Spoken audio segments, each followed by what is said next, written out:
ഈശോയിൽ പ്രിയപ്പെട്ടവരെ, നമ്മുടെ ജീവിതയാത്ര വീണ്ടും ഒരു നോമ്പിലൂടെ കടന്നു പോവുകയാണ്. ഒരു വർഷത്തെ ജീവിതത്തിന് ആവശ്യമായ നന്മകൾ സംഭരിക്കുകയാണ് ഓരോ നോമ്പുകാലത്തും നമ്മൾ ചെയ്യുന്നത്. അതിനായി ഈ വ്രതകാലം അത്രയും നല്ല ചിന്തകൾ കൊണ്ട് സമൃദ്ധമാക്കണം. ഈശോയെ അനുഗമിക്കുന്നവരായ നമ്മെ ഈശോ ഏൽപ്പിച്ചു തന്ന സുപ്രധാനമായ ദൗത്യത്തെക്കുറിച്ചാണ് ഇന്നത്തെ നമ്മുടെ ചിന്ത. ആ ദൗത്യം മാമോദീസായിലൂടെ നാം ഓരോരുത്തരും ഏറ്റെടുക്കുകയാണ് ചെയ്യുന്നത്. എന്താണ് ആ ദൗത്യം? അതാണ് സുവിശേഷ പ്രഘോഷണ ദൗത്യം. മാമോദീസ എന്നാൽ ജ്ഞാനസ്നാനമാണ്. ഈശോയാകുന്ന അറിവിൽ കുളിക്കുന്ന വിശുദ്ധ കുദാശ. ജീവിത ആരംഭത്തിൽ ലഭിക്കുന്ന ഈ കുദാശയോടെ നാം ഈശോയുടേതായി മാറി. പിന്നീടുള്ള നമ്മുടെ ജീവിതത്തിൽ നമ്മേക്കാൾ പ്രാധാന്യം ഈശോയ്ക്കാണ്. സുവിശേഷ പ്രഘോഷണ ദൗത്യം ഏറ്റെടുക്കുക എന്നാൽ മൈക്ക് കെട്ടി ലോകം മുഴുവൻ പ്രസംഗിച്ച് നടക്കുക എന്ന് അർത്ഥമാക്കരുത്.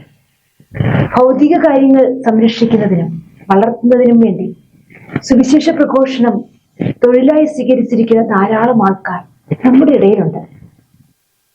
ഞണ്ട് പുറകോട്ട് നടന്നുകൊണ്ട് മുന്നോട്ട് നടക്കാൻ മക്കളെ പഠിപ്പിക്കുന്നത് പോലെ ആകരുത് നമ്മുടെ ക്രിസ്തീയ ജീവിതവും സുവിശേഷ പ്രഘോഷണവും. ജീവിതമാകണം നമ്മുടെ സുവിശേഷ പ്രഘോഷണം. ഈശോ നമുക്കായി ജീവൻ സമർപ്പിച്ചതുപോലെ ഈശോയ്ക്കായി നമ്മൾ ജീവിതം സമർപ്പിച്ചെങ്കിലേ ക്രിസ്ത്യാനി എന്ന വാക്ക് അർത്ഥവത്താവുകയുള്ളൂ. ഈശോ നമ്മോട് പറയുന്നു, ഞാൻ നിങ്ങളെ സ്നേഹിച്ചതുപോലെ നിങ്ങളും പരസ്പരം സ്നേഹിക്കുമെന്ന്. ഈശോയെ ജീവിതം കൊണ്ട് അനുഗമിക്കുന്ന നമുക്ക് ഓരോരുത്തർക്കും നമ്മുടെ സഹജീവികളോട് അങ്ങനെ പറയാൻ കഴിയുന്നുണ്ടോ എന്ന് ഈ നോമ്പുകാലത്ത് ചിന്തിക്കാം. ഒരു കർണത്തടിക്കുന്നവന് മറുകരണം കാണിച്ചു കൊടുക്കുന്ന ക്ഷമയുടെ സന്ദേശവും, ഒരു മൈൽ ദൂരം ചെല്ലാൻ ആവശ്യപ്പെടുന്നവന്റെ കൂടെ 2 മൈൽ പോകുന്ന ത്യാഗത്തിന്റെ സന്ദേശവും, മേലങ്കി എടുക്കുന്നവന് പുറംകുപ്പായം കൂടി വിട്ടുകൊടുക്കുന്ന രചിക്കലിന്റെ സന്ദേശവും ഈശോ ജീവിതം കൊണ്ട് നമുക്ക് പകർന്നു തന്നു. അതുപോലെ ഈശോ അന്ധന് കാഴ്ചയും ബധിരന് കേൾവിയും മുടന്തന് സ്വാധീനവും നൽകിയതുപോലെ അന്ധന് കണ്ണായി മാറാനും ബധിരന് കാതായി മാറാനും മുടന്തന് കാലായി മാറാനും നമുക്ക് ഓരോരുത്തർക്ക് കഴിയണം.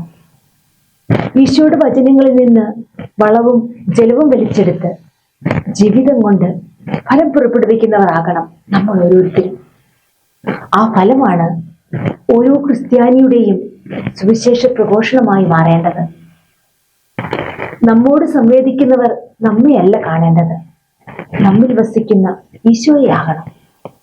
യോഹന്നാന്റെ സുവിശേഷം 15:4 ഈശോ നമുക്കൊരു വാക്ക് തരുന്നു, നിങ്ങൾ എന്നിൽ വസിക്കുവിൻ, ഞാൻ നിങ്ങളിലും വസിക്കും. ഈ സഹോദരങ്ങളെ, ഈ നോമ്പുകാലത്ത് ഗലാത്യക്കാർക്ക് എഴുതിയ ലേഖനം 2:20 പറയുന്നത് പോലെ നമുക്ക് പറയാൻ കഴിയണം, ഇനിമേൽ ഞാനല്ല ജീവിക്കുന്നത്, ക്രിസ്തുവാണ് എന്നിൽ ജീവിക്കുന്നതെന്ന്. അങ്ങനെ മാമോദീസ വഴി നമ്മിൽ പരമേൽപ്പിക്കപ്പെട്ട സുവിശേഷ പ്രഘോഷണ ദൗത്യം ജീവിതം കൊണ്ട് പകർന്നു നൽകി ഈശോയുടെ രാജ്യത്തിന്റെ അവകാശികളായി തീരാം.